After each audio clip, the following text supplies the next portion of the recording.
Before we begin, take a moment to get comfortable.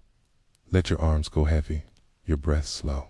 And as you listen, feel free to leave a comment sharing what time it is, where you are, and what city or village you're listening from. It's love to know. And if you'd like more quiet stories like this one, don't forget to subscribe so they gently appear when you need them most. Now, lay back, let your breathing slow. Imagine the creaking of wooden shutters on a windless morning, the musty scent of flax hanging in the air, and the silence, deep and total, that clung to the cobbled streets like a burial shroud. This is Saint Flower, a hilltop town nestled in the ancient province of Auvergne, France. It is the year 1349. The plague has arrived, but the weaver still lives. He is called Quay, not a man of great means or name, nor one of notable strength, just a weaver, 50 years old and gray about the temples. He has outlived his wife. He has outlived 2 sons. And he has outlived the baker, the priest, the candlemaker, and the town's 6 midwives. He is, as far as he can tell, the last man, living in Saint Flower. Jane wakes early, not because he must but because habit compels him. The light from the east filters through oiled parchment windows. He rises from his straw pallet, now creaking more loudly than the beams above him. The house is quiet. His home, once filled with the bustle of his daughter-in-law and the babbling of grandchildren, is silent now. It's too silent. The weaver pulls on his homespun tunic and steps into wooden clogs. He drinks water from a clay cup that has not been washed in days, not out of neglect, but out of surrender. Hot need is therefore cleanliness when death has made itself a guest in every corner. He opens the door to the street and steps out. Saint Flower is empty. The morning wind stirs nothing. The shutters remain closed. The marketplace, once a roar of barter and blessing, is now a hushed grave. Birds do not sing. Dogs no longer bark. Even the flies, Jane has noticed, seem fewer now. He suspects it is because they have exhausted their feast, but Jane walks. Not to escape, there is nowhere to go, because the body remembers movement, even when the soul has grown still. He walks past the church, where the bells have long ceased to toll, past the tannery, where skins rot in pools of stagnant brine, past the schoolhouse, where slate tablets lie untouched on dusty benches. Each day takes a slightly different path now to vary the view, for there is no variation left but to convince himself he is choosing, that he still has the will to choose. When he reaches the edge of the town wall, he turns back. You might ask, why not flee? Why not leave Saint Flower behind and take his chances elsewhere? But there is a truth here that you must understand. In the mind of a medieval man, the world beyond the town is no less cursed than what lies within. Roads are traveled by beggars, robbers, and worse. Villages are no longer safe havens, but places of suspicion and shuttered doors. And the plague, they say, is everywhere, so Jank remains, 'cause movement offers no hope. And stillness offers something resembling peace. In the afternoons, he weaves. The loom is old, much older than John himself. Its frame is crooked. Beams grown under their own memory. But it still holds the warp, and Jang still works the weft. With each pass of the shuttle, he pushes the threads tighter together. Not for sale, there is no market. Not for family, there are none left, but because it is what he has always done. In the act of weaving, he feels time passing. The plague cannot stop the shuttle's path. In this small act, he asserts that the world has not yet ended. The cloth he makes is plain and dyed coarse and rough. It will never warm a child. It will never be traded for coins. Yet he keeps making it. In the evening, he eats. What remains in John's pantry is little more than stale barley bread, a lump of cheese, too hard to cut, and dried onions. There is no fire, any more just coals, which he stirs with indifference. He eats slowly, as if the act itself were ceremonial. The food is not for pleasure, is for keeping the days going. Some days he speaks aloud to the cheese, to the cup, to the missing cat. He tells them of the work he has done. He speaks of the wind, of the silence, of the way moss is creeping higher on the north wall. He does not expect an answer, and yet, in the quiet afterward, sometimes listens. It would be tempting to say that Jang is mad, but that would not be fair. Madness in these times is not measured by talking to Walzette, is measured by forgetting how to keep going. Jan is not mad. He remembers each task, each thread, each path through the square. His is not a mind broken, but one folded tightly, like the linen he used to sell in market stalls before the world came apart. You must also know that Cain is not a man of medicine or learning. He does not know the names of the stars. Cannot read the words carved into the psalter that remains on the church altar. But he has a kind of knowing unowned, muscle-deep knowing, a knowledge of when winter is coming, not from calendars, but from the stiffness in his joints. A knowing of how long breath lasts in the damp, knowing of how grief settles into the corners of a house like dust. He no longer lights candles at night. They are for prayer, and his prayers, he believes, are not wanted. And yet, each evening before he sleeps, Jane stands by the doorway of his home and watches the sky. Not for signs, not for God, but for darkness, because even in a world emptied by death, there is still the rhythm of light and shadow, even in a home where the only footsteps are his. There is still the pattern of dawn and dusk. He has stopped counting the days since the last funeral cart rattled past. Numbers do not mean what they used to, but he does remember the faces. That is what stays, the way Margot the baker would sing to herself in the morning. The sound of the blacksmith's son practicing his flute, the twitch of the priest's eye when the bell rope stuck out memory is not a comfort, but it is a kind of companion. As the stars rise, Jang lies down once more. He adjusts the thin blanket. He turns to face the wall, not because it helps him sleep, but because that is the side he has always faced in the stillness. He closes his eyes and listens. What is it that drives a man to keep going when the world forgets to? Why does Jang rise each day to walk streets with no destination, to weave cloth with no wearer, to eat meals with no table companions? Why do the rats leave a man like Jang alone? And what would it mean if, one morning, he did not rise? The next morning comes without fanfare. There are no church bells, no calls from neighbors, no clatter of wheels over cobblestone, and yet the morning comes all the same. The light spreads like melted butter across Jang's wooden floor, and he opens his eyes before it fully arrives. John has survived another night. He lies still for a while, not from laziness, but because waking up is no longer urgent. In a world without work, without people, without expectations, there is no pressure to start the day. But still, he does. Slowly. Rituals, after all, are what separates survival from surrender. He rises, pours a bit of tepid water into a shallow bowl, and weights his face with the edge of a cloth. It is the same piece of linen he wove 3 summers ago, back when the harvest had been good and there were weddings in the year, back before the coughing started. There are many kinds of silence, and Jang has learned to tell them apart. There is the silence of snowfall, the silence of prayer, the silence after a child's laughter ends too soon. But this silence, this plague, silences heavier, presses against the ears. It makes even the creak of a stool sound like blasphemy. John eats another onion. He cuts a piece from a round of rye bread that's gone green at the edge.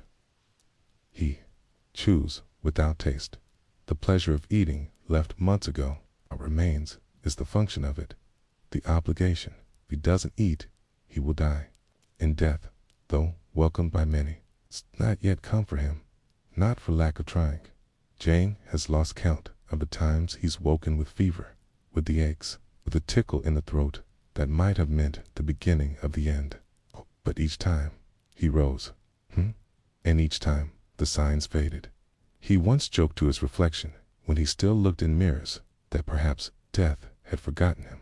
But deep down, he does not believe he was forgotten. He believes a bargain was made, not spoken aloud, nor written, pour real, the kind of unspoken pact that old folk in small villages once whispered about.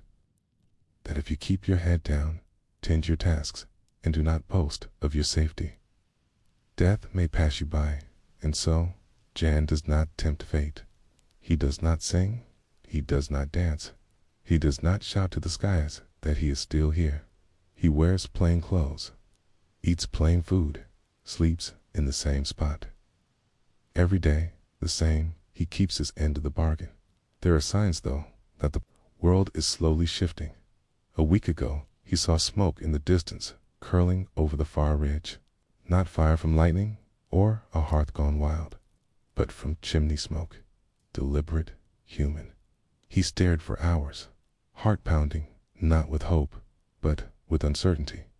Is it another survivor? A traveler? A bandit? A priest? Would they welcome him or curse him as a carrier? Jan did not go to find out. Instead, he walked his usual path, sat on the same stone bench near the square, let the world turn, as it always did, without his interference. But in the days since, he has changed something. Each morning after his walk, he leaves a piece of cloth on the bench, a square of linen, folded neatly. No note, no name, just something left behind. He does not know if it's been taken. He doesn't wait to see, but he leaves it anyway, as an offering, or a message, or a reminder that something human still lives within these gates. Jan doesn't believe in grand gestures anymore. He believes in thread, in quiet, in the dignity of the unnoticed. That afternoon, he returns to the loom. The act of weaving has become stranger, not just because he no longer needs the cloth, but because it reminds him of the world that was. Each pull of the shuttle carries memory. He remembers his mother's fingers, gnarled from work, showing him how to knot the ends. He remembers his wife's laugh when he botched his first tunic. He remembers the smell of sweat and wool from the fair where he first sold his work. Memory is a cruel gift. In silence, it echoes too loudly. The linen that comes off the loom is tighter, now neater. He's better than he used to be, though there is no one left to admire the improvement. His hands are slower, but more precise. Kay can feel when a thread is off tension, hear when the shuttle clicks too loudly. These small details matter, even if they mattered to no one. Once, a priest told him that work is prayer. Sean wonders if, by that logic, he is the most devout man left in France. When evening comes, he walks to the town square again. The sun is low. The benches are still. The well in the center is dry, though it once sang with the sound of buckets and gossip. Sets down another cloth.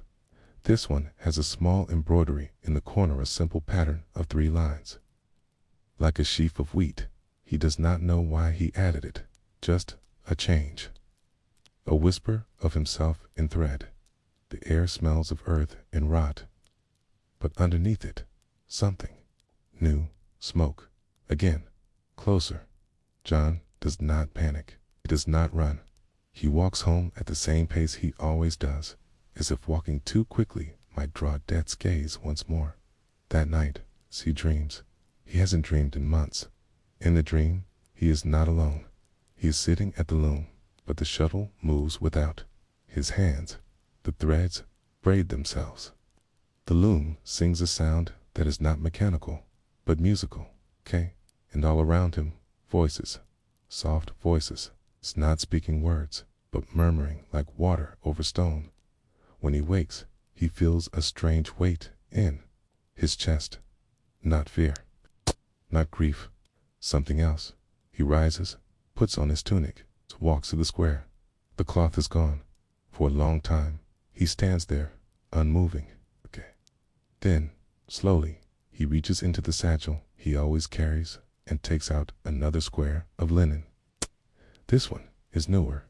Unmarked, he places it down, then turns and walks back home.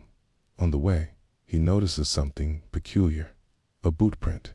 Not his, small, too small for a man. Sharp-edged, fresh. Jane stands there for a full minute, staring at it. Then kneels, presses his own hand beside it. It doesn't match. He does not smile, but something inside him shifts.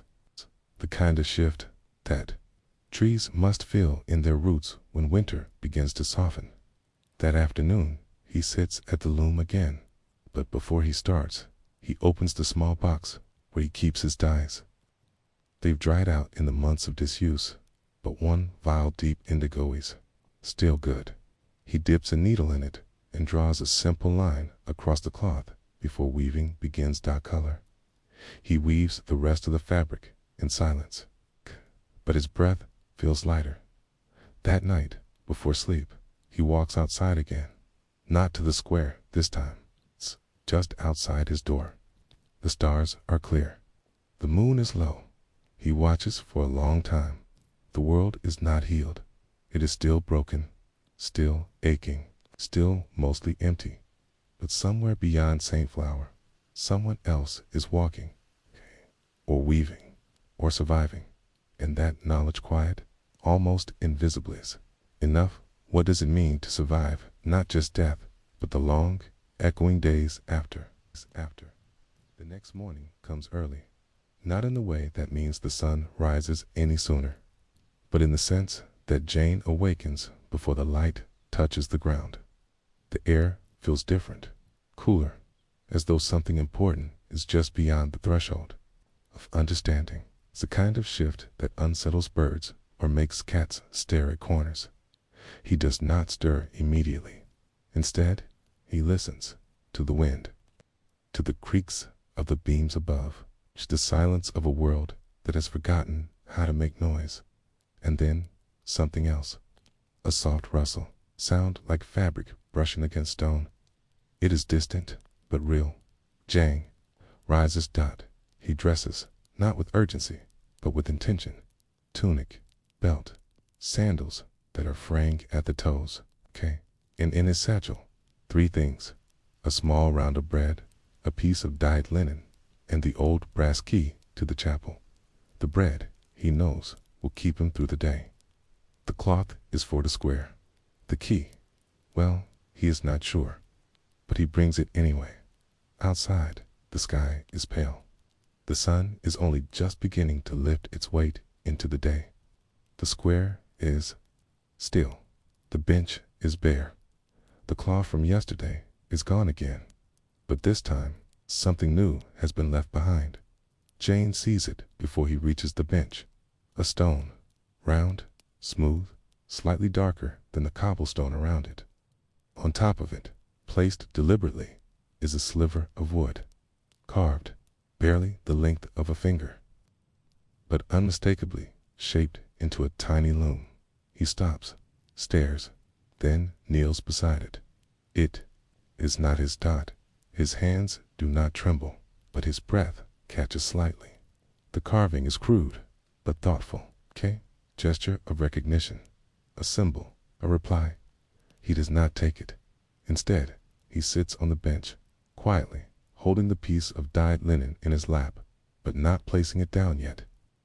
He waits, not for someone to arrive. He does not expect that, but for the moment to settle, for the presence of that small object to sink into his bones. Then, gently, he sets the cloth beside the wooden loom, a blue square, neatly folded, with a single red line across the middle, an echo, a rhythm. This is how people once spoke before language, through rhythm, through pattern. True, gesture, J-E-H-A, and does not know who left the carving. A T does not need 2. What matters is that someone did. Back at home, He prepares a new warp. It is the first time he's done so in months. Not a leftover spool, not a half-woven piece resumed, but a brand new cloth with purpose.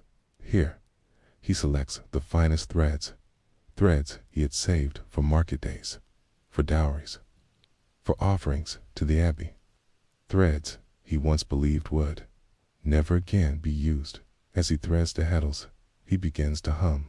The sound startles him at first. It has been so long. The voice that emerges is thin, dry with disuse, but steady, a low hum, tile melody, just a vibration, like the wind in the rafters, or the sound of bees in summer. He weaves, not fast, not slow, deliberate. The shuttle moves like breath out, then in. The cloth grows. With each row, he adds a color. Faint at first, then more boldly. Indigo, saffron, rust. Not bright, not garish, just alive, like moss on stone, like firelight. In dusk, he works through the day. There's no clock in his home. His time is measured in shadow, in light across the floor, in hunger. He eats a little, drinks, returns. The cloth, when it is finished, is not large, but it is different from anything he has made before. It has a border, a weight. He folds it carefully and places it beside the small loom carving, still sitting on the mantel where he set it that morning. The next day, he walks again, but this time, not to the square. He takes the chapel key. The chapel has not been opened in over a year. It stands like a memory, its wooden door gray with dust, and its locks stiff with rust. He turns the keys slowly, resists, then yields. Inside, the air is stale, dry. The pews are still in place, the altar untouched. The tapestry, half eaten by moths, hangs limply on the back wall. The candles are stubs. The scent of beeswax lingers faintly. Jan does not pray. He does not believe himself holy. But he does stand in the center, where the light from the round window hits the floor. And he lays the cloth there, not on the altar, but on the floor. A humble offering, a mark, something left behind for someone to find. For hours, he remains. He sits, thinks, waits, and then hears it again, the soft rustle. He stands, but does not turn. He does not look to the door. He only speaks. A single sentence. I left you something. The silence that follows is deep. It's not empty. Full. And then, footsteps. Not running. Not afraid. Careful. Measured. He does not move. The footsteps stop. Just behind him, he feels a presence. Real. Human. Not a ghost. Not an echo. Flesh. Breath. And a voice, young female. Hushed. Thank you. He turns slowly. A girl stands there, thin, pale, wrapped in layers of cloth, too large for her frame. Her hair is hidden under a rough scarf, but her eyes are clear, watching.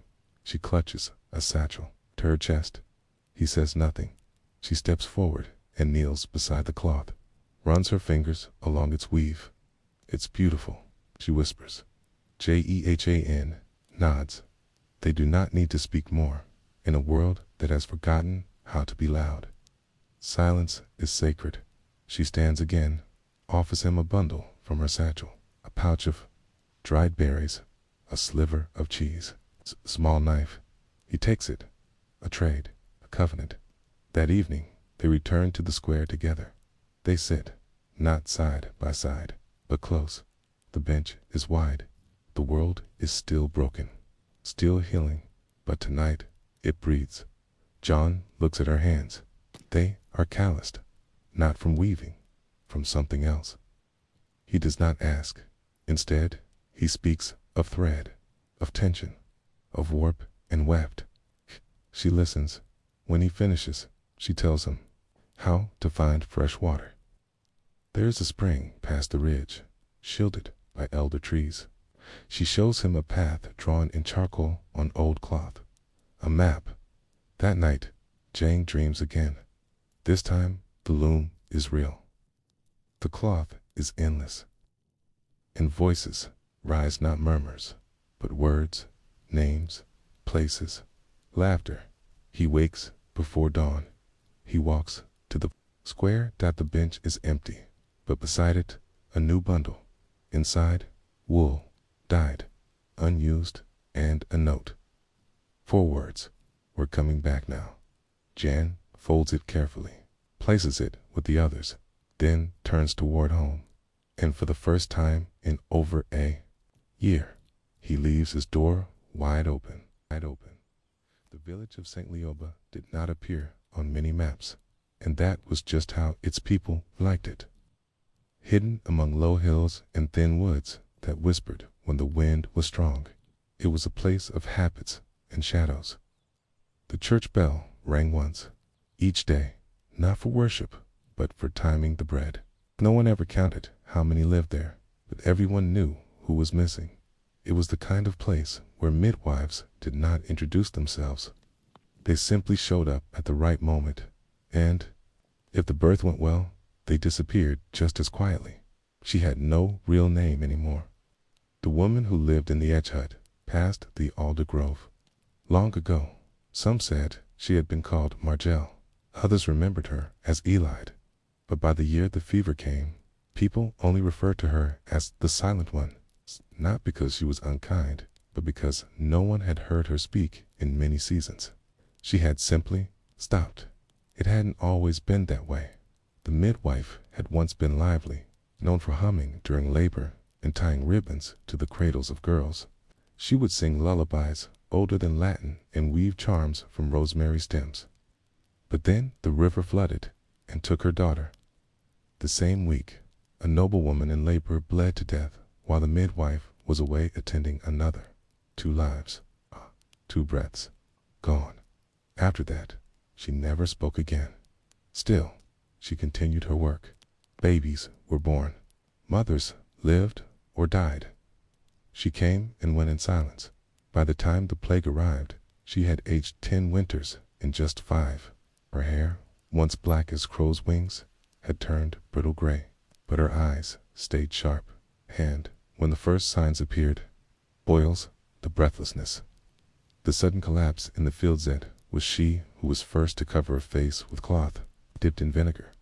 They didn't understand what she knew, or how Dot, but they watched. They followed Dot. At first, the village believed it could wait the sickness out, keep to themselves, pray. Then 3 children died in a single week, and the priest who gave them rites fell ill and died the next day. Burials became quiet things, hasty, rushed before sundown. Bidees wrapped in linen, faces untouched. No more tolling of bells, and still the midwife moved from home to home. She did not avoid the sick. She did not wear gloves, only the vinegar cloth in the same brown cloak. Every day, she never knocked. She simply appeared. People stopped questioning her. Some feared she was cursed. Others thought she was blessed. But all agreed if you saw her shadow outside your door at night, one inside would be gone by morning. Then came the night of the knock. It was just after midnight, and the wind had picked up. The trees outside the midwife's hut groaned, and the thin leather flap she used for a door scraped gently against its frame. She was already awake. She always was. But this time, one was knocking. That never happened. No one ever came to her.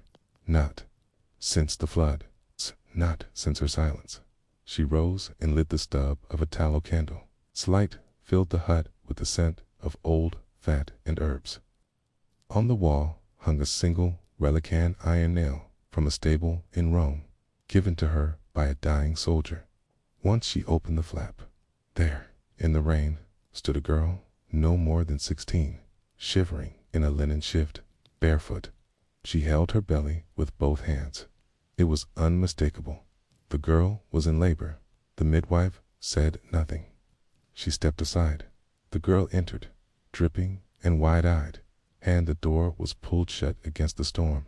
For the first time in many weeks, the midwife boiled water. She spread linen. She lit the second candle, and she looked directly at the girl's eyes.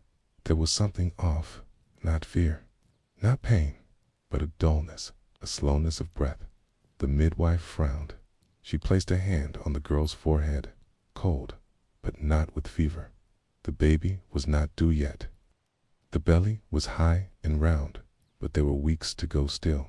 The girl did not explain. She only said, "It's not mine." The midwife froze. Those were the only words spoken that night. The labor began quickly, far too quickly. The child came within an hour, silent, blue, and small. The girl did not cry. She only asked for water.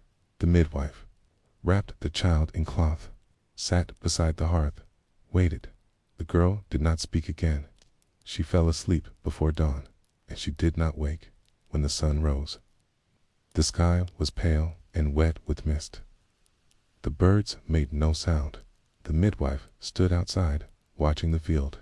Holding the bundle, she walked, not toward the chapel, not toward the graves, but toward the alder grove. There, in the crook of two trees, she dug. She used her bare hands. No ritual, no bell, just earth. She placed both bodies in the shallow grave. She covered them with soil. She did not mark the spot. Then she sat beside it, 4 hours, watching the wind move through the branches. When night came again, she returned home, and for the first time in years, she made a mark in the ledger. She had kept one since before the river took her child. Every name, every birth, every death, every mother. She wrote only 2 words: girl, alone. Then she closed the book. That week, the sickness eased. No new cases, no new funerals. The square filled with cautious steps. Someone brought bread to the steps of the midwife's hut. Someone else left goat's milk, but no one knocked. They never saw her again. Not in daylight, not at birth, not in death.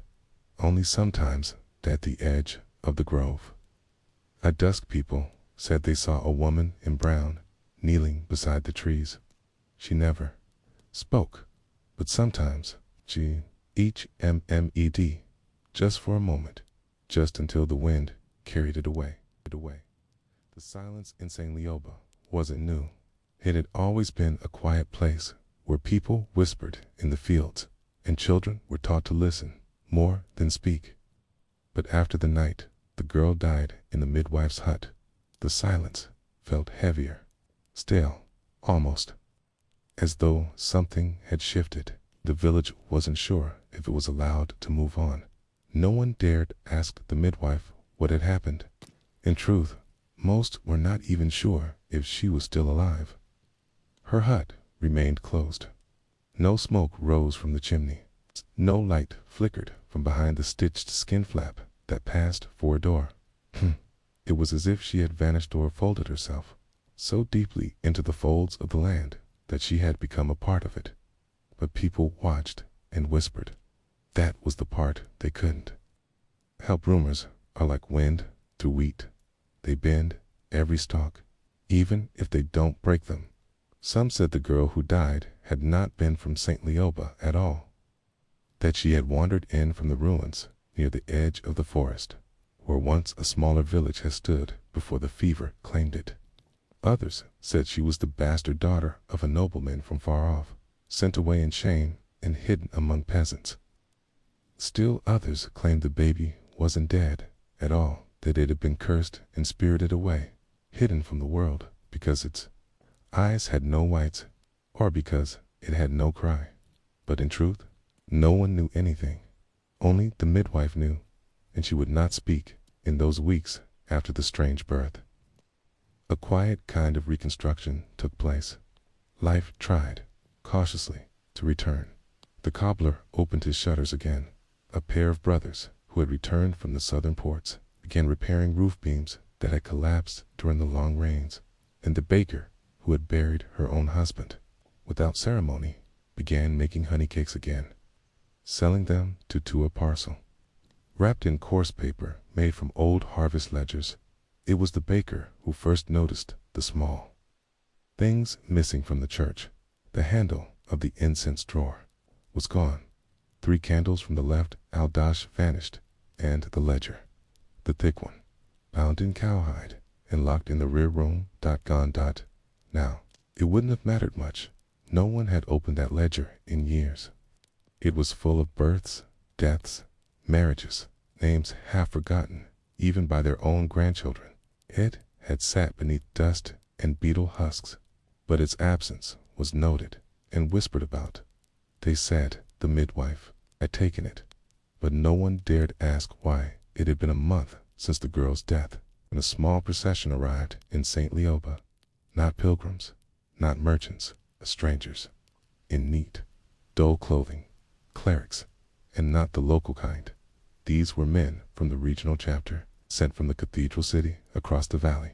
You could tell by their red-threaded belts and the way they didn't look at anyone in the eye unless they were asking a question. The village had not seen men like this since the prior bishop's funeral. They didn't explain why they had come, but they asked about the midwife, and they asked about the ledger, and about any recent, unblessed burials. That was enough to make the villagers uneasy. When questioned directly, most shrugged or said little. A few suggested that she was dead. Some even pretended not to remember her name. But the truth was always in that stillness, the eyes that darted away, the way children were hurried indoors. One of the clerics' stall, with a hawkish nose and nails to clean for real work, stood before the chapel for nearly an hour in silence, just looking at it, as if trying to sense what had happened within, as if places could speak, and he was trying to hear a whisper on stone. Then, quietly, they left. They did not take anything, not that anyone saw, but that night the bell rope was cut from inside the church and never replaced. Inside the midwife's hut, all remained dark, but she was not gone. She was watching. She did not fear the men in belts. She had known their kind since girlhood, since her first apprenticeship with the old woman in the next valley over. That one had been hanged for poisoning a nobleman's wife during childbirth. The baby had been breech, the cord wrapped, the blood unstoppable. But men do not like to blame death on the bodies. They do not understand. So they blame women, especially ones who do not speak, especially ones who know how to help. That spring, something began to change in St. Lioba. Not loudly, but in the slow way that seasons turn. More girls began visiting the midwife's grove, not just in childbirth, but for other reasons. Some came with cramps that would not ease. Others came holding bruises. Would not explain. A few came with herbs and stayed to listen. She still did not speak, but she taught by gesture, by touch, by showing. She showed them how to prepare teas from the bitter root that calms the womb, how to burn sage beneath a newborn's blanket to ease breathing, how to carve small runes into bread for strength before a long journey. She did not speak, but her ledger filled, not with names, not anymore, but with symbols, marks, lines, cants, and crosses, and spirals. A code, a record, not meant for clerics.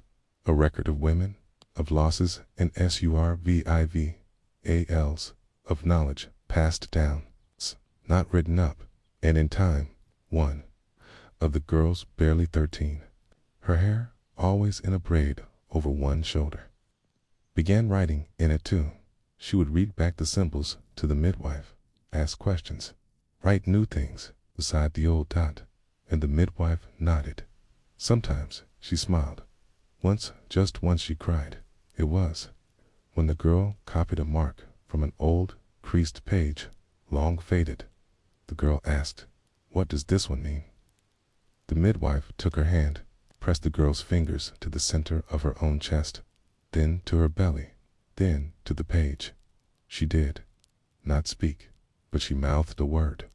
The girl watched her lips, tried to guess, was it daughter or death? She never knew, but she drew a new symbol beside it, a circle, unbroken by midsummer, so it was clear that the fever had gone. Only the old died. Only the usual sicknesses remained, and the bell rope was never replaced. The midwife's hut stayed open. The trees around it seemed greener, the air less heavy, and sometimes, walking near dusk, if you were lucky and very quiet, you might hear a hum, just a thread of it, almost like a lullaby, almost like memory, almost like forgiveness. By the time autumn came again to St. Leoba, the fields had begun to behave themselves once more. The rains had returned, but not too much. The barley had grown, but not too fast. The river had risen, but not to flood. It was an ordinary year, and that made it remarkable, because ordinary years were rare, and the villagers, still cautious with joy, allowed themselves a small, collective breath. Children played again in the clearing by the smokehouse. Elderly men leaned on walking sticks and passed time with quiet stories that went in circles and never quite ended. And in the patch of land behind the midwife's hut, what had once been nothing but weeds and clay, garden had begun to take shape. No one knew who had started it. Some said it had always been there, hidden beneath the tall grass. Others claimed the midwife must have planted it herself in the long months after the fever. But others, still, whispered that the girl, the one who had died in childbirth, had never left, and her spirit had seeded the earth. The garden didn't follow the rules of the others in the village. There were no neat rows, no markers, no seasonal division, just clusters of growth that seemed to bloom out of their own choosing. There were white foxgloves, tall and trembling, marshmallow root, which softened when boiled, rue, whose bitter smell drove away flies but made the eyes water, and yarrow always, yarrow woods, tiny heads, clustering together like gossiping women. Some plants were dangerous, some were medicine, some were both, and all of them were known by the midwife. And now, slowly, by the girl. The girl had taken to living in the hut, not permanently, not yet, but in a way that suggested permanence. She still went back to her family on feast days, still helped her mother prepare dried apples and clean the edges of the hearth. But most nights, she slept on the woven mat beside the midwife's low bed. She tended the fire, stirred the pots, watched the skies. She had learned to measure the evening by how low the crows flew, to judge the temperature of a fever, not by touching the brow, but by looking at the patient's ears, to identify the difference between sleep and the final stillness of death. And all of this was learned without a single word spoken, because the midwife still did not speak. Not once since the day that girl died, not even when she burned her hand on the cooking iron, not even when the cat died under the bed from a sickness no one could name. And yet, there was a kind of peace in her silence, not a void, a space, like the hush between verses of a hymn. It was late in the season when the men returned, not the ones in red threaded belts, different ones, harder dash, looking two wore leather that hadn't been softened with oil. One had a dog that was trained not to bark, and they asked questions. They did not stop in the village square. They did not pray in the church. They walked straight to the midwife's hut, as if someone had drawn them a map. No one dared stop them. The girl was inside when they came. The midwife met them at the edge of the garden. She stood, hands behind, her back, eyes soft, and waited. They spoke. She did not. One of the men took something from his satchel, unfolded it. It was, as she had told, cracked parchment, with a seal at the corner that had half crumbled from weather. They showed it to her. She did not even look at it. She looked at the girl, and the girl understood. She stepped back inside and closed the flap. The garden rustled in the wind, and for a long while, nothing happened. Then quietly, the men left without the paper, without anything. That evening, the midwife did something she hadn't done in over a year. She hummed, just faintly, as she ground dried chamomile into a bowl. It was a crooked melody. Not happy, not sad, just old, like something half remembered from a childhood no one had written down. The girl listened, wide-eyed, and that night she added a new mark to the ledger. A note, not of herbs, or blood, or fevers, but a song, drawn not in notes, but in shapes, lines like breath, and circles for silence. Winter arrived like it always did, slow and gray and full of smoke. By then, the villagers had stopped pretending the midwife was dangerous. They came to her again, as they had before, but not just for help, for questions. They asked how to ease stiff knees, how to calm a restless child, how to wash linen to make it smell like a field. The midwife didn't answer, but the girl did. Her voice was low, careful, like she didn't want to use it up. She gave short answers. Sometimes she asked her own questions, and once in a while, she said something that made the older women laugh. She had become the voice the midwife had lost. Then, one night, as the frost drew ferns on every shutter, the girl awoke to find the midwife sitting up, his eyes open, staring into the hearth. She was holding the ledger. Her fingers were moving over the pages, tracing them slowly, deliberately. She stopped at one symbol, the circle the girl had drawn long ago, the one she'd invented without knowing what it meant. The midwife stared at it, touched it with her index finger, then closed the book and whispered, not loudly, not clearly, just a breath, but a word. The girl sat up. What did you say? The midwife turned to her, smiled, and for the first time in more than a year, spoke a full sentence. Just 3 words, but they rang in the hut like church bells. Time to write. And so they wrote together. They copied herbs, doses, rituals, remedies, but also births, names, mistakes, failures, times they had been too late, times they had guessed wrong, times when they had simply sat and held hands with someone dying. The ledger grew, pages frayed at the corners. The ink turned brown with age, but the writing, always tidy, always careful, filled the space. And when the spring came again, the girl planted 2 new rows in the garden. One of them was hyssop, the other rosemary. And when a traveler passed through the village and asked what the garden was for, the baker told him, "It's where our history grows." He didn't understand, but he nodded as if he did, and walked on. Years passed. The midwife's hair turned silver, then white. The girl became a woman, taller than the midwife had ever been. One summer, the ledger disappeared from the hut. People asked where it had gone. The girl said it had been sent to a place where women had no one left to teach them. No one knew what that meant, but no one asked again.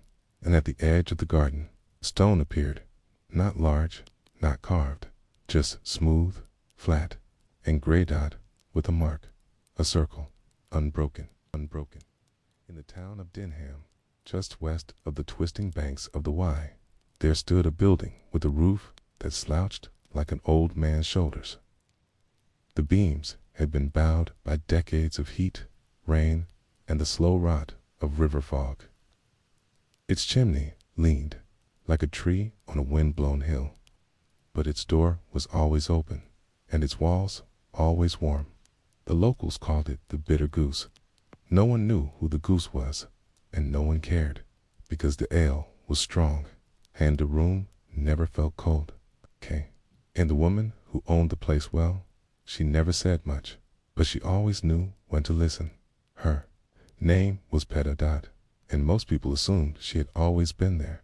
She wasn't old, not really, not yet, but she had that kind of face creased in places that weren't caused by time.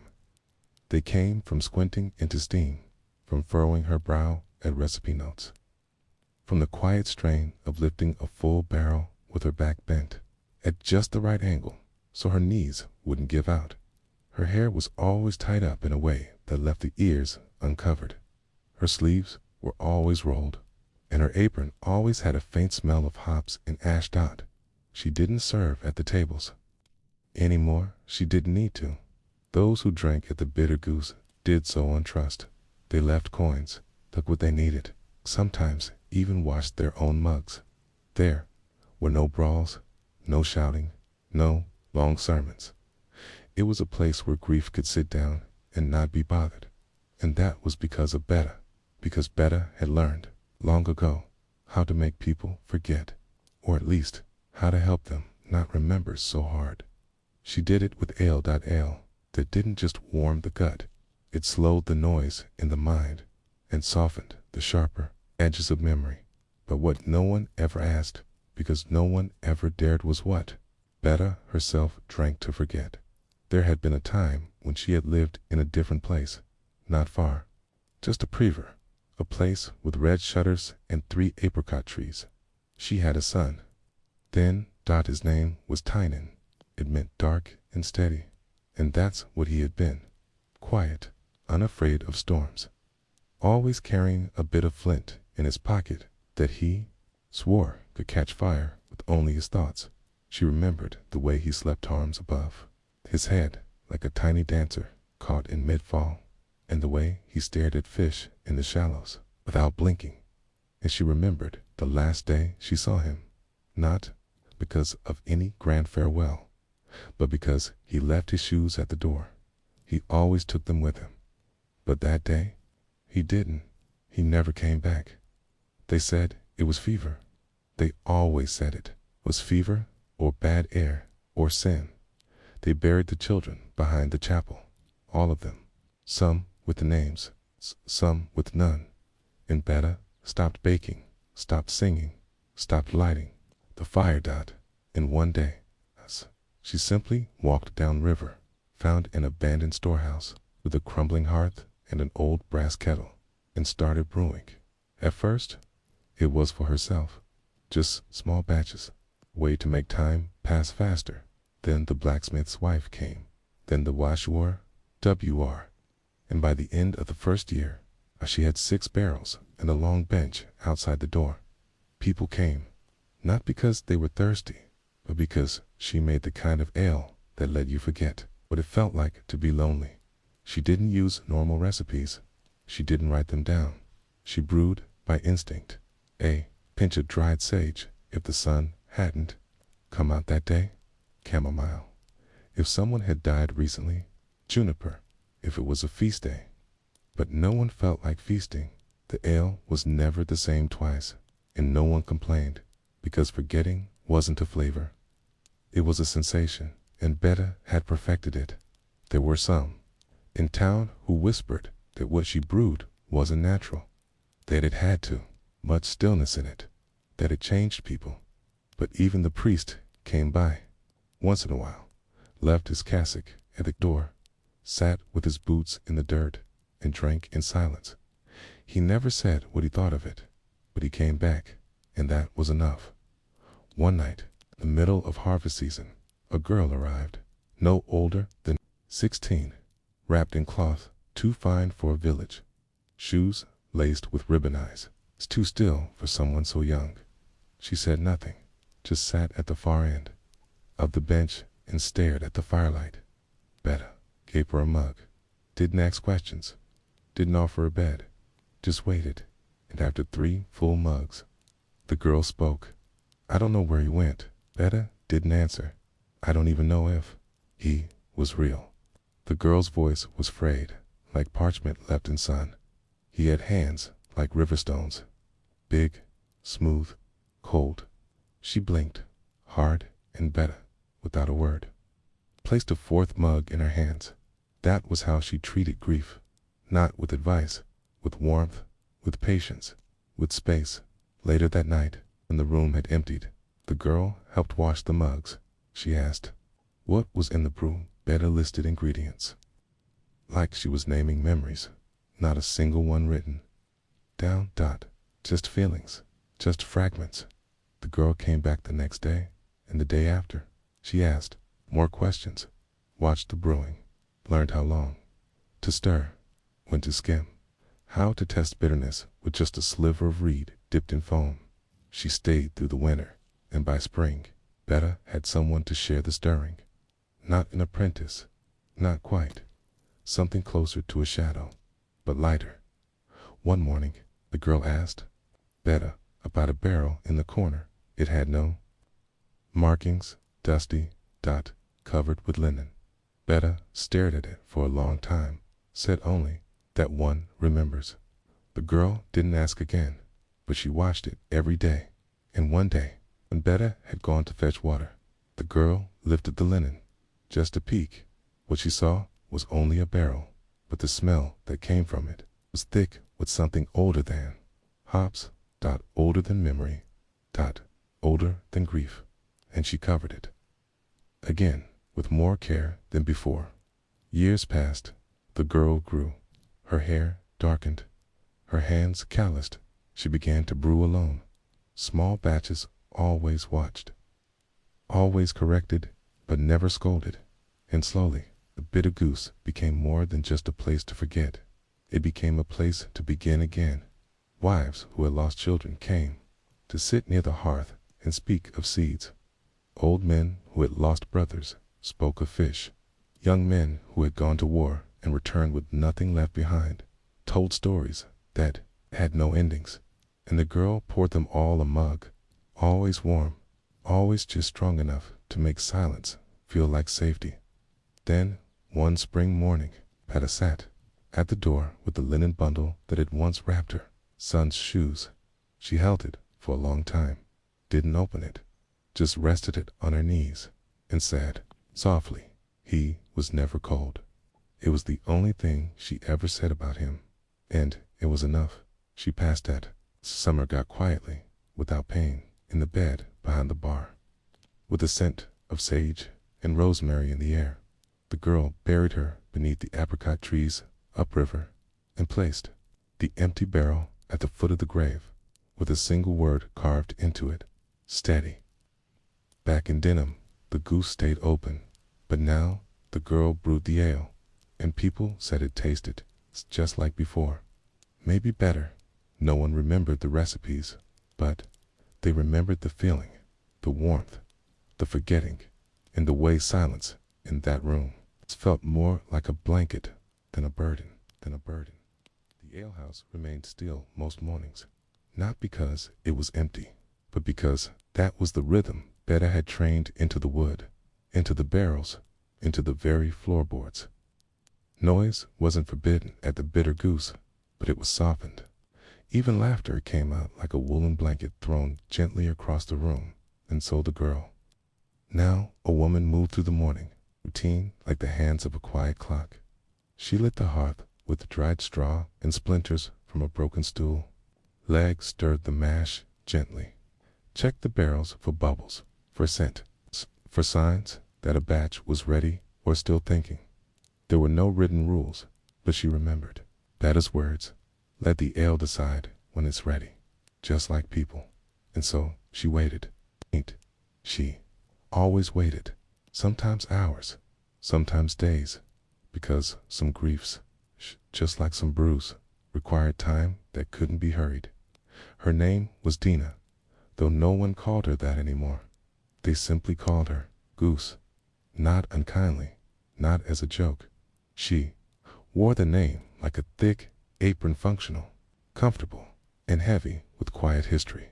It had begun in the 3rd year. After Betta's passing, a man had stumbled in during a frost-storm coat, frozen, lips cracked, eyes raw from weeping. He hadn't spoken for hours, just drank and stared and stared, and when he finally stood, swaying and stunned by the peace that had crept into his ribs, he turned and said that ale was bitter as gooseberry and just as kind. He left the coin, left his gloves, never came back, but the name stayed, the Goose, and no one questioned it because there was something in her presence. It felt like a bird watching the world quietly from a fence post aware, unmoved and ready to flee if startled. The Goose lived above the alehouse, one room, a narrow bed, a shelf with 7 jars, labeled not with words, but tiny knots of colored thread, one for each herb, one for each year since she had arrived. She never cooked, only boiled grains for the mash and steeped herbs for teas that never left the house. There was a small window facing the river, and every morning she placed her elbows on the sill and watched the water, not for anything, not waiting, just watching, because that was what Betta had done, and some habits didn't require meaning to be kept alive. The town around her had changed. The old chapel had burned in a summer lightning storm. The priest was replaced by a younger man with cleaner boots and longer sermons. The market had moved to a flatter field east of the mill, and some of the younger folks spoke of cities, of roads, of boats with cloth wings that could carry them to London in 2 days' time. But the goose did not leave, and her ale did not travel. When someone asked for a bottle to take home, she would offer tea instead. Brewed for travel, she would say, but she never explained, because forgetting, she knew, could not be exported. It had to be earned. On sight, in silence, the secret was in the mash tun. Not the one in the center of the room, but the older one, half buried in earth behind a house, beneath a lean-to that only the goose used. No one touched it. It was too large, too worn, too stained with old memory, but she visited it once a week, lifted the lid, stirred it slowly with a pine ladle that had once belonged to Betta. Inside were herbs no one else used, bits of bark, pieces of fruit pit, dried violets, a hint of burnt wheat.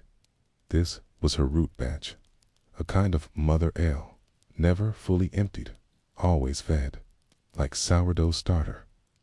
But for sourdough, every new brew took a ladleful from this batch, and in return, she poured a cup back, and always from the end of each day's ale, a cycle of remembering and forgetting, of grief giving birth to peace, and peace lending itself to the next grief. The balance had to be kept, and the goose knew the weight of each ingredient, not in ounces or cups, but in size. Children didn't often come. The alehouse was not forbidden to them, but they had little reason to enter until the plague returned. Not the plague, a plague. No one called it that. They called it coughing sickness, or river rot, or, in whispers, the ghost thirst. It spread in winter, took those already thin, already tired, and, when the baker's wife died leaving behind 2 daughters and a son, there was no one to take them. The priest tried, the midwife tried, but they cried at night, screamed in their dreams, refused to eat, and so the goose sent word. They came the next day. She gave them bowls of spiced oats, let them sleep behind the bar, gave them no orders, just silence, and by the end of the month, the youngest boy began to stir the mash, not well, but gently, and the girl began cleaning the mugs without being asked. And the eldest, she watched the river, just like the goose, as if the stillness of water could explain anything. Dina didn't speak to them about grief. She gave them tasks, and, more importantly, she gave them time. She did not tell them when they would leave. She didn't even say if they could stay, because it wasn't her decision. The ale would tell her. It always did.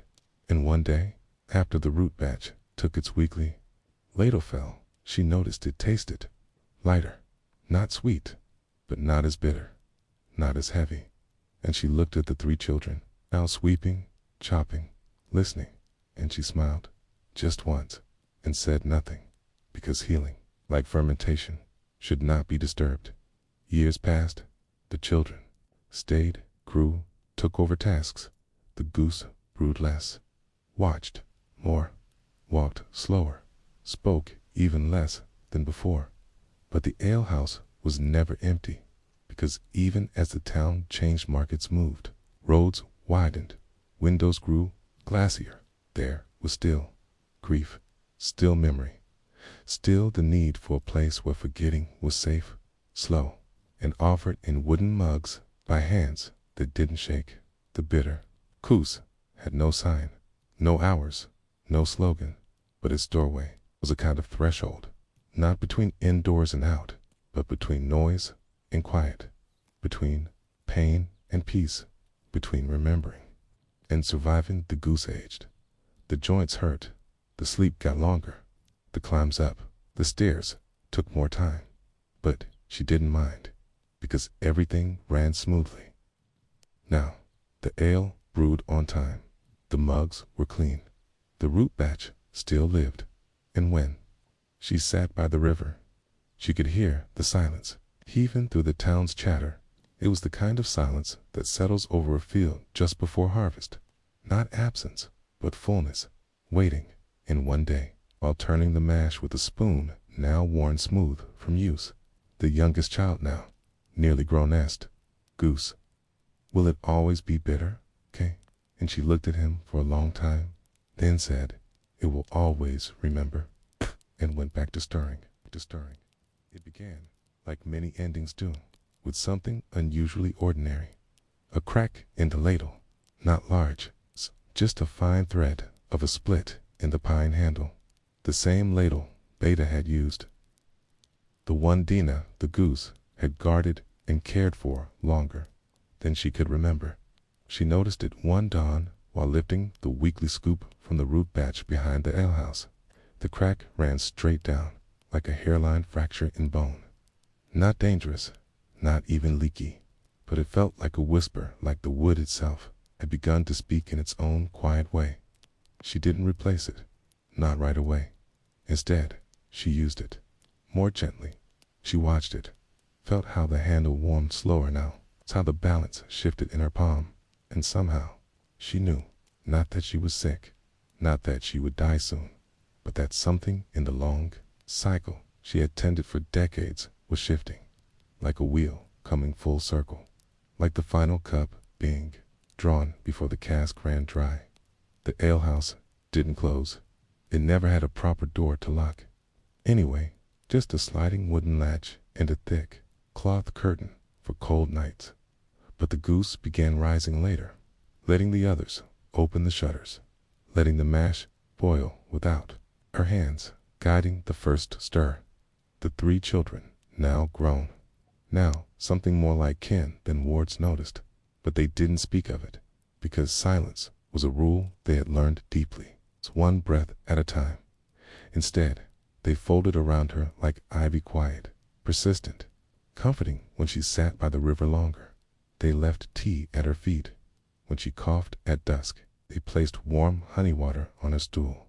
And when the priest stopped by, asking whether the goose still received visitors, the eldest girl only smiled. She still sees what needs to be seen. It was answer enough one evening near the edge of spring. The alehouse hosted an old man, no one recognized. His coat was foreign, his accent slight, but he sat with reverence, drank slow, and when he finished, he placed not a coin, but a feather thin, gray, soft on the counter. The goose looked at it for a long time, said nothing, but placed it in a jar without label, without knot, and set it beside the jars Beta once kept. No one asked who he was, or what the feather meant, because some answers were meant only to be carried, not spoken. When the crack in the ladle deepened, Dina still did not mend it. Instead, she carved a second ladle, not to replace it, but to pair it, side by side. They hung on the beam, above the mash tun, old and new, cracked and whole, wood and wood, and when the youngest of the three, now a man in his own right, asked why both were needed, she said, "One carries the past, the other carries it forward." He didn't ask again. He simply stirred more carefully from then on. In her final year at the Bitter Goose, the goose stopped brewing altogether, not because she couldn't, but because the ale no longer needed her hands. She sat, more told stories, less, and sometimes simply watched the others tend the ale, the mugs, the hearth, and once, just once, she smiled when one of them dropped a cup, because the sound, she said, reminded her of the night Beta had burned the first batch on purpose. Too sweet, Beta had said. No one heals with sugar. Tay. And the goose agreed. Even then, even now, it wasn't a grand goodbye. There were no final words, no ceremony, just a morning when the mash was warm. The shutters opened, and the river ran slow and fat with spring melt. And the goose didn't come downstairs. They let her sleep. They didn't disturb her. But that evening, the sun dipped low and the quiet stretched long across the town.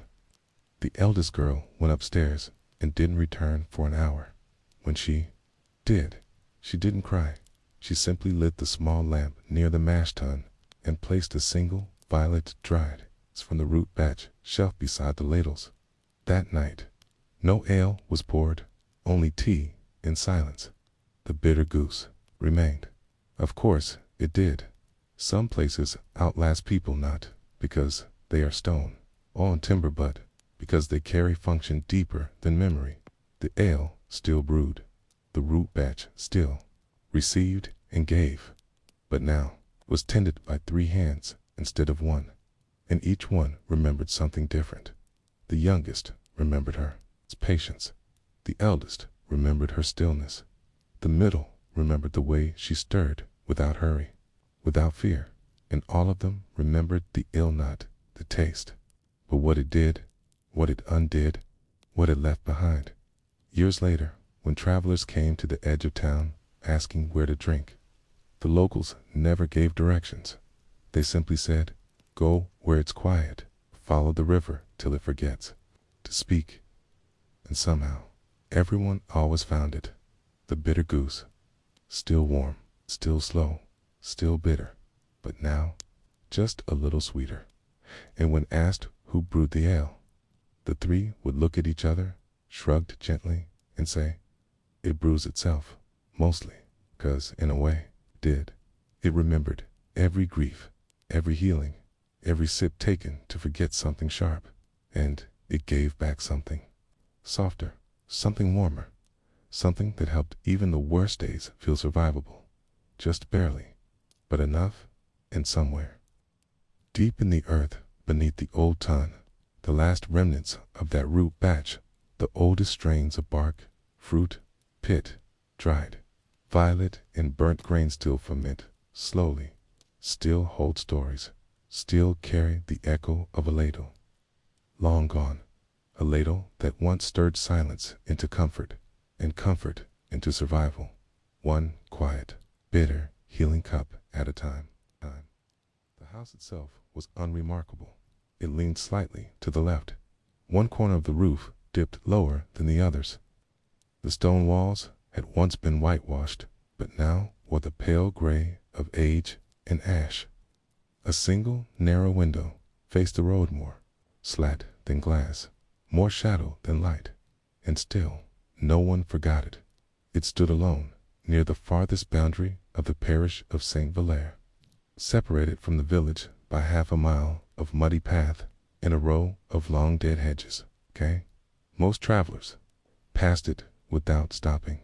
Many locals didn't walk that road at all, but it was never truly empty, because inside lived a woman known only as the widow.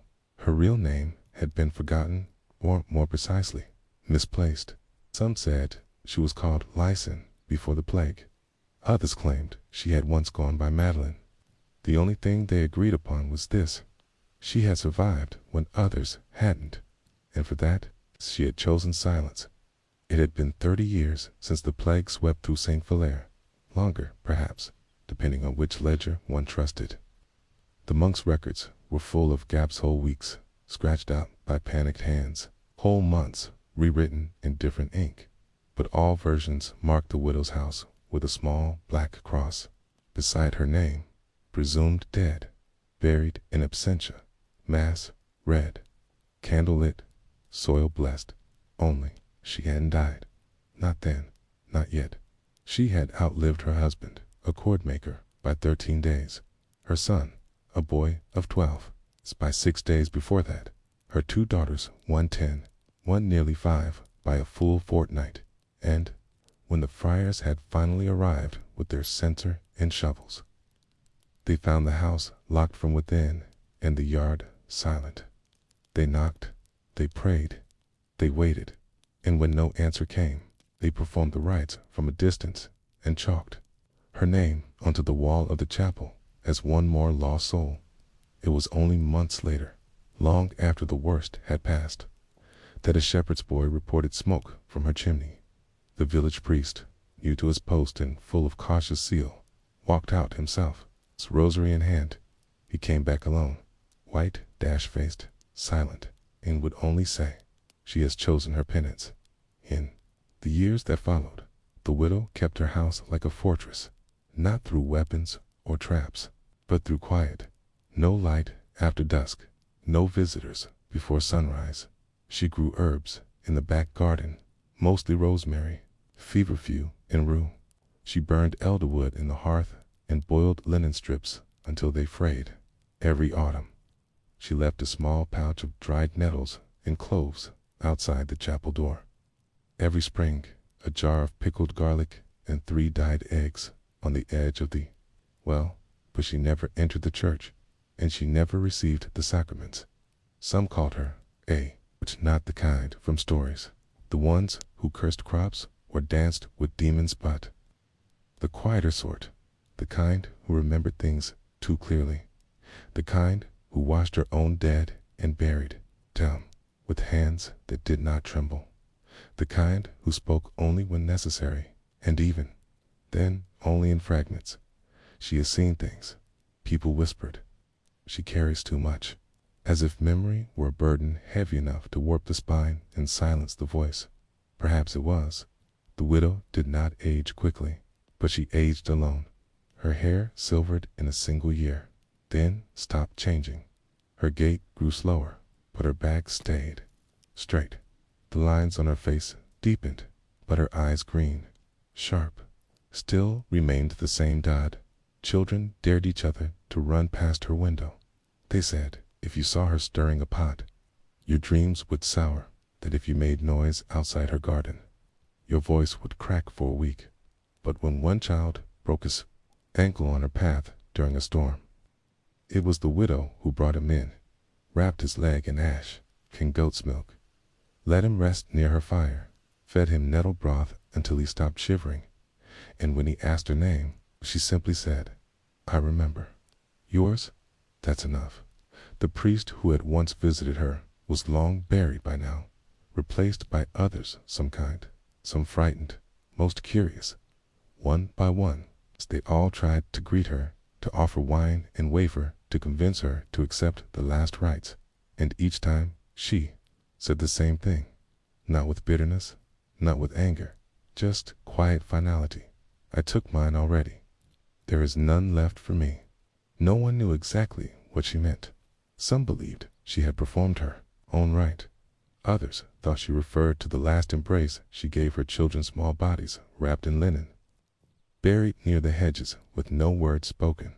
And some simply believed she was waiting for what no one knew, for death, for peace, for forgiveness, or for something simpler, like forgetting.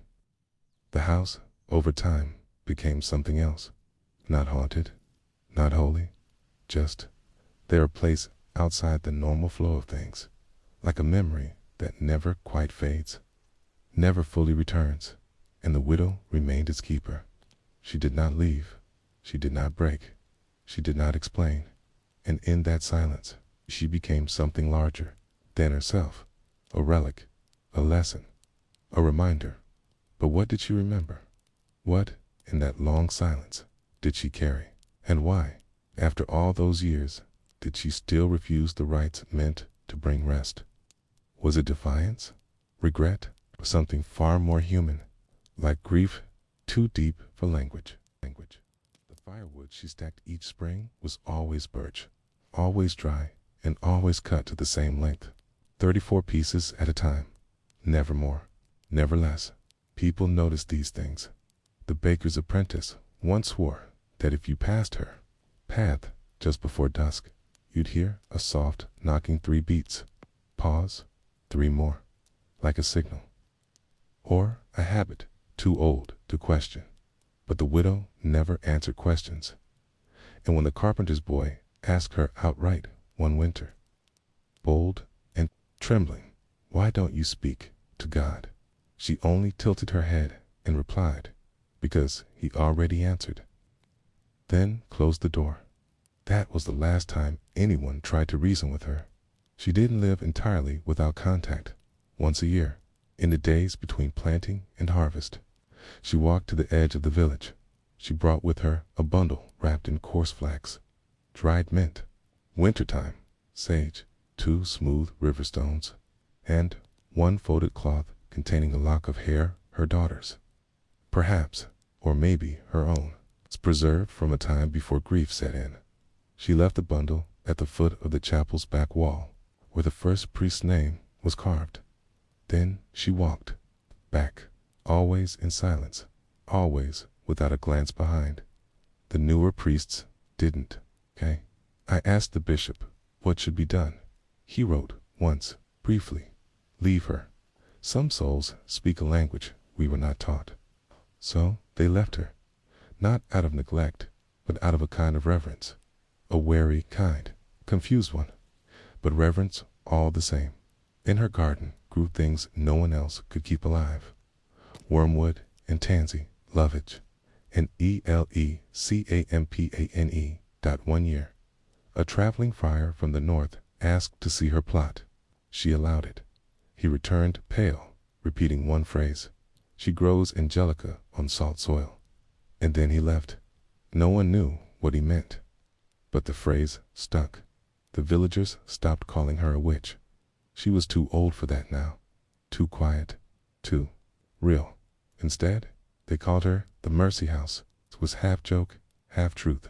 Once every few years, someone would find themselves on her doorstep, leading, coughing, or just unraveling, and she'd open the door. No questions, no judgments, only silence, warmth, and the sharp smell of boiled herbs. An old shepherd once stayed there for 3 nights after a fall. He claimed she stitched his thigh with thread pulled from her own sleeve. No needle, just hands and time. When he returned to the village, he showed them the mark neat, even. It's cleaner than anything the barber surgeon had done in years. When they asked what she'd said to him, he answered slowly, "She asked me if I'd told my wife I was sorry." His wife had died a decade earlier. No one ever asked him more. The widow had no animals, no hens, no dog, no cat, but the crows always circled her roof before rain, and in spring, swallows built their nests under her eaves, safe and undisturbed. She left out grains in shallow bowls, barely noticeable beneath the porch dot. And once, a merchant's daughter claimed she saw a fox curled near the threshold, unbothered, as if it belonged there. No one believed her, but they didn't laugh either. She aged slowly at 70. Her back was still straight at 75. Her hands still worked the garden with precision at 80. And she gathered her own water from the well. Though she used a smaller bucket, she never asked for help. But sometimes, just sometimes, she would leave small things at doorsteps: a linen cloth, single clove-studded orange, a pouch of dried elderberries tied with blue thread. The year the fever returned, this time not the Black Death, but something lesser, though still cruel-lit, came in spring, not with rats or filth, but through contact. Mothers passed it to infants, priests to parishioners, touch to touch. By May, 5 houses were sealed. The chapel bell rang for the sick. The doctor fled, and the village remembered fear. When the 5th child died small, barely 3's, the father, half mad, knocked on the widow's door. He had mocked her once, loudly, years earlier, called her the Death Keeper. But now he was hollow. He didn't ask for a cure, just anything. She let him in. The door closed behind him. 2 days later, returned to the village with a satchel of herbs and one instruction: boil it with vinegar, breathe the steam, sleep with feverfew under the bed. It didn't save everyone, but it saved some. After that, people left bread by her path in thanks. Wool tare, Latin with new oil. She accepted none of it publicly. but it vanished by morning and was never spoken of. One evening, the blacksmith's widow, a woman not unlike her, came to the gate. She brought no offering, said nothing at first. Then, quietly, she asked, "Do you ever speak to their names?" She meant the dead. Her dead. The widow's dead. Everyone's. The woman at the gate was tired, not from grief, but from carrying it too long without release. The widow looked at her for a long time and said the first full sentence anyone had heard in years. "I no longer have to. They are inside everything."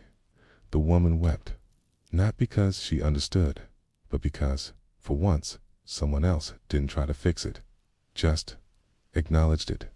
That autumn, the priest knew again, young and nervous, asked her, through the hedgerow, if she would receive the rites. "You are nearly 85, he said. "You've done more for this village than any of us." And she looked at him softly, not unkind, and said, "I don't need to be forgiven for surviving." Then went inside. But was that truly what held her back? Was it guilt or something else? Did she believe that surviving when others died left a stain? Or did she carry a knowledge no priest could translate into prayer?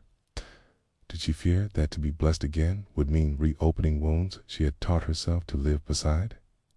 Or had she simply, long ago, done her grieving so fully? No ritual could offer more peace. Was it faith, or the absence of it? Or the deep, stubborn shape of a grief that had become her only God? It was winter when the widow finally stopped walking.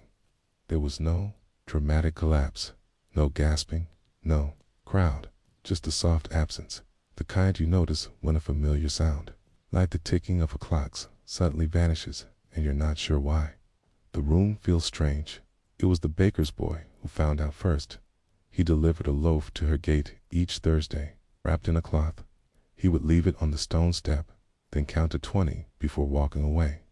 But on this particular Thursday, the bread was still there the next morning, and again the next. That hadn't happened in years. The village conferred in whispers. Some said she had gone somewhere. Others suggested she'd changed her routine. But the truth hung low in the air, like frost not yet touched by the sun.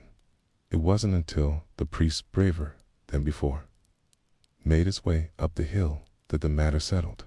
He found the door slightly open. Inside, the fire had gone cold, but the coals were not yet dust. There she lay, seated in her chair, wrapped in a shawl, eyes closed, head resting against the side of the hearth, like sleep, like waiting. She had left no note, no sign, no request, only the stillness of a room too orderly for death. A pot of dried elderberries rested near the window. A cup of boiled nettle tea still warm at her side, and on the table, folded precisely, was a strip of cloth stitched with a single line of embroidery. Some silence is earned. The priest stepped back, crossed himself, and whispered the rites, softly, almost ashamed.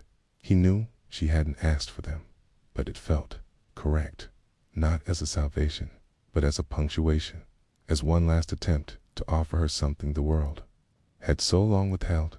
They brought her down the next morning, wrapped in linen. No pomp, no procession, just 3 villagers and a cart, and no bell. The chapel bell had cracked in the frost the night before. The villagers read it as a sign at the burial. They didn't recite the standard prayers. They spoke of things she had done, small things, whispered in fragments. She gave my son licorice root for his cough. She stitched my wedding veil. She kept rosemary alive through 6 winters. None of these were confessions. None were heroic, but all were weighty in their own quiet way. The gravedigger said she had the smallest coffin he'd ever made. For someone so old, light. "Ha," he said, as if she had already shed her burdens long before the end. Or perhaps they'd grown roots in the soil long ago, and she'd just walked on without them. The burial was short. Earth was returned to earth. The villagers lingered afterward, reluctant to leave. And someone no one ever remembered who began humming. Not a hymn, not a song, just a tone, low, warm, almost like the humming she used to do while grinding her herbs. By the time the last clump of dirt fell, the whole group had joined, still wordless, still soft, still unsure. Why, they did not build a stone for her.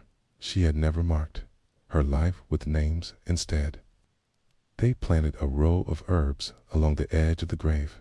Tansy, feverfew, yarrow, and because someone remembered that strange phrase from the northern Friar Angelica, even though no one could make it grow, somehow took root in the years that followed. Her house was never sold. No one claimed it. No one dared. It became a place of quiet visitations. Children would sneak up to leave small offerings, flowers, bits of woven thread.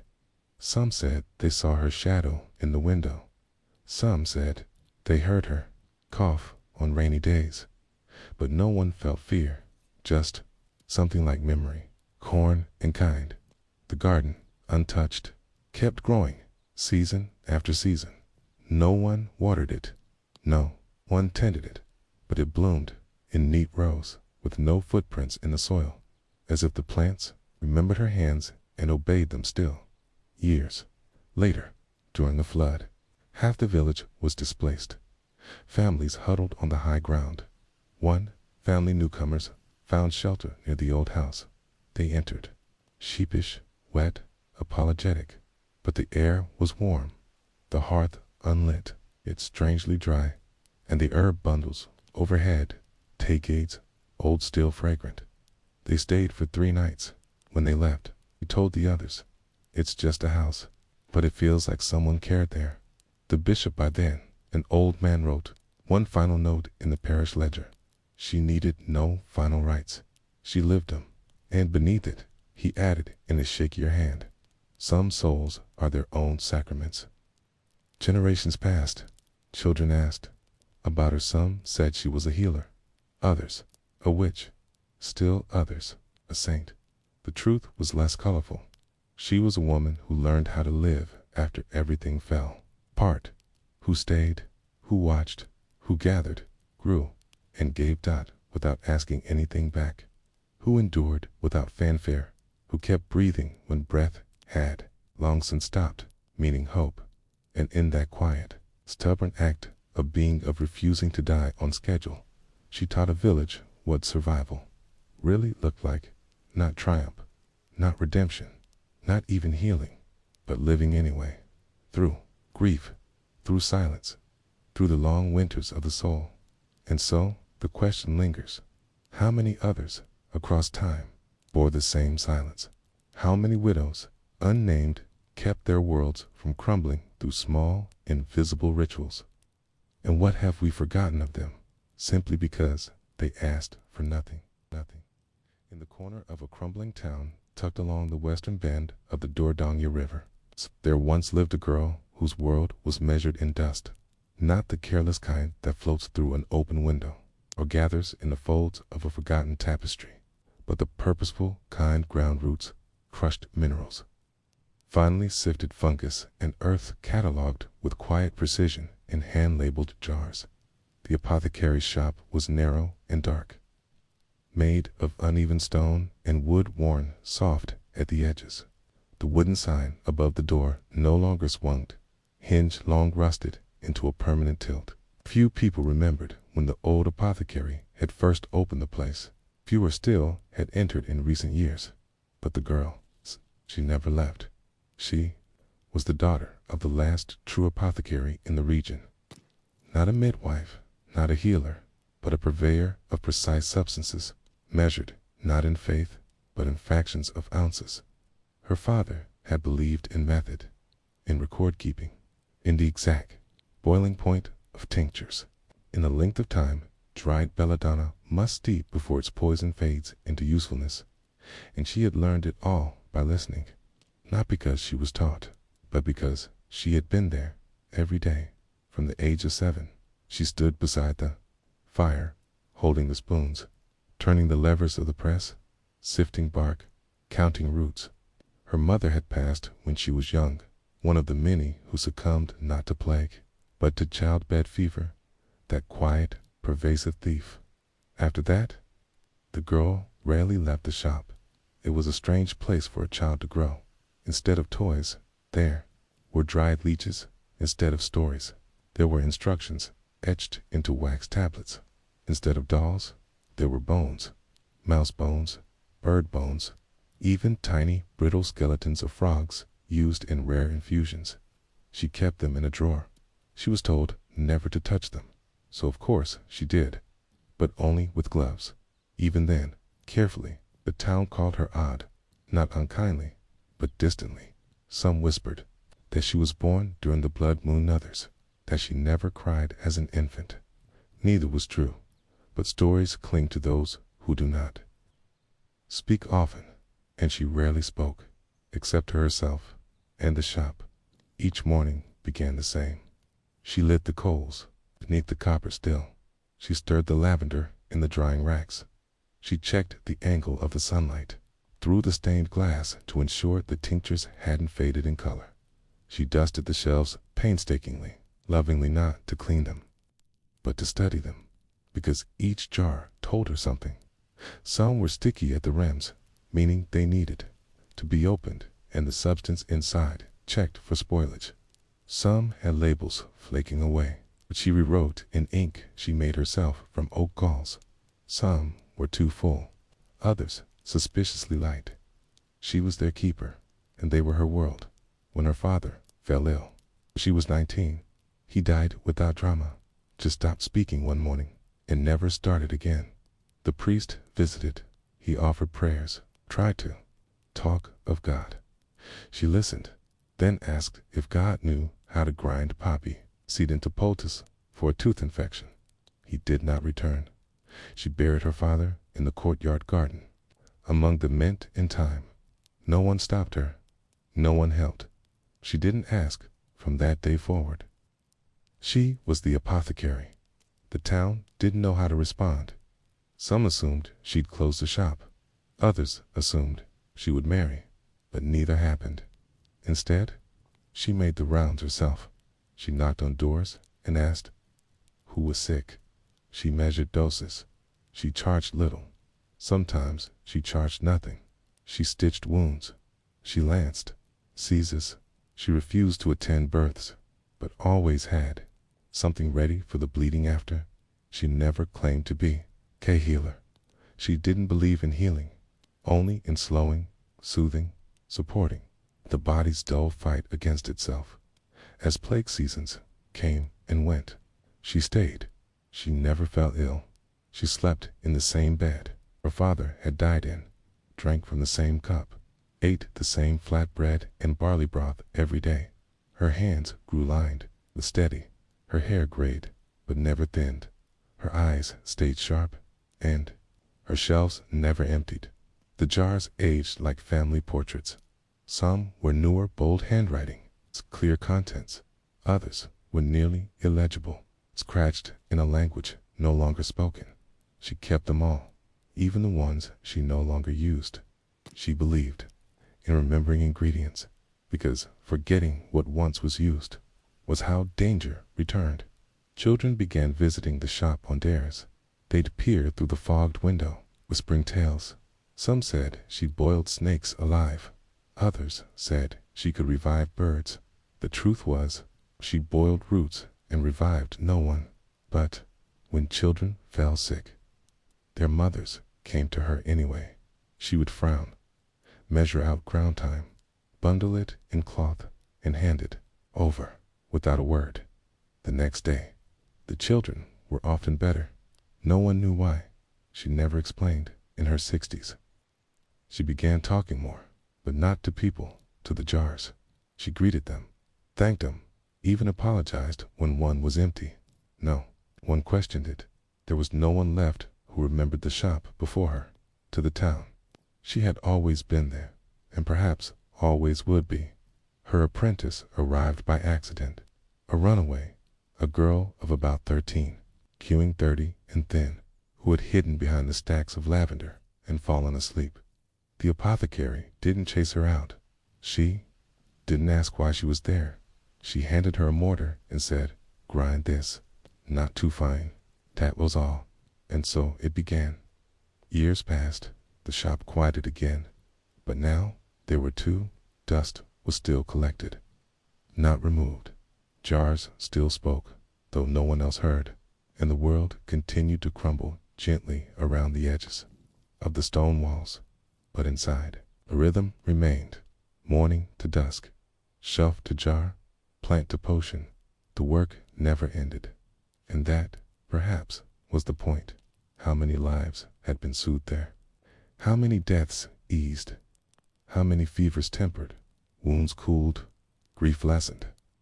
There was no tally, only the shelves, the jars, and the dust stock collected, catalogued, not forgotten, just waiting. By the time the girl, now a woman of middle age, began organizing her own records, her handwriting had already begun to mimic her father's, not in shape or flair, but in the subtle pressure applied to the parchment. Each mark deliberate, each line written with the awareness that someday it might be the only remaining voice of its author. In the back corner of the apothecary shop, where the wall bowed slightly inward and the scent of mildew never fully left, there sat a chest. It was low, covered in iron studs, and sealed with a lock that had rusted shut. The key was long gone. She had never opened it until one afternoon when the wind caught the door just right and scattered tied rue leaves across the tiled floor. They crunched under her feet as she stood staring at that chest, as if it had shifted in its place, calling her not urgently, just curiously, as if it, too, was tired of waiting. She pried the lock loose with a mortar wedge and found, beside a collection of recipes so old the ink had faded into the paper like breath absorbed into skin. Some were folded into tiny squares, tucked within layers of waxed linen. Others were scrawled directly onto flattened bark. But what struck her most wasn't what was inside. It was what was missing, because these were not her father's notes. They belonged to someone else, another apothecary older, perhaps 2 generations before. The handwriting more chaotic, the ingredients less cautious, references to creatures long vanished, doses measured by the moon or by the day. A goose laid its first egg, and yet they were carefully kept. Had her father studied them, ignored them, refused to burn them out of respect or fear? She couldn't be sure, but from that day her focus shifted. She began rewriting them, not to use necessarily, but to preserve. There was a time, not long after her 40th birthday, when an official from the regional court visited the village. He came in a fine wool cloak and asked to inspect her ledgers. "Too many people rely on you," he said, "and we need to ensure no fraud is being committed." She had handed them over without argument. 3 volumes, thick and plain, a key, patient name written in longhand. Each preparation listed with quantity and cost, marked with a red circle. Those were the ones she had given freely. The man flipped through, frowned, and left. He did not return. She didn't need his approval, but she did need jars and cork and linen. So once each month she made the journey to the neighboring town. Not far less than a half-day's walk, but jarring. The noise, the color, the shouting of vendors, the squabbling of children, the sharp clatter of tin and coin. She kept her hood low and eyes on her list. When asked her name, Lee, she always replied, just the apothecary. That was enough. Most recognized her by the smell camphor, beeswax, crushed lavender, and vinegar root. The market had changed in her lifetime. Where once there were butchers and blacksmiths, now there were men selling papers with news printed from great wooden presses, stories of war in the north, of ships arriving with new herbs from across the sea. She avoided those stalls. She believed in plants. She could touch, harvest, boil. Her knowledge came from trial, not trade. Yet she made notes. She sketched the shape of the new Peruvian bark sold by a man with 2 white teeth. She smelled the powder of something called sugar of lead and wrote dangerously sweet beside it in her book. Everything recorded, even what she distrusted, especially what she distrusted. The apprentice who had once hidden behind the lavender bundles had grown quiet in her own way, not out of fear or shyness, but out of observation. She listened with the kind of intensity that could make stones confess their stories. One day, she asked, "Why do you never make syrup of poppy for the dying?" Apothecary didn't answer. Right away, she finished sealing the jar in front of her, wiped the lip with alcohol, and corked it slowly. Then she said, "Because if it fails, they remember, and they stop trusting." The girl nodded, but asked again, weeks later, and was told a different answer. "Because no one taught me how to dose it properly." It was the first time the apprentice saw her as human, not immortal, just tired and cautious. During the long winters, when the air smelled of soot and boiled linen, the apothecary turned to inventory. She counted each bundle, weighed the roots, cut away the parts that had gone soft or gray. Everything had to be maintained, even when it was no longer used. Some of the herbs had fallen out of favor. Others had become dangerous with age.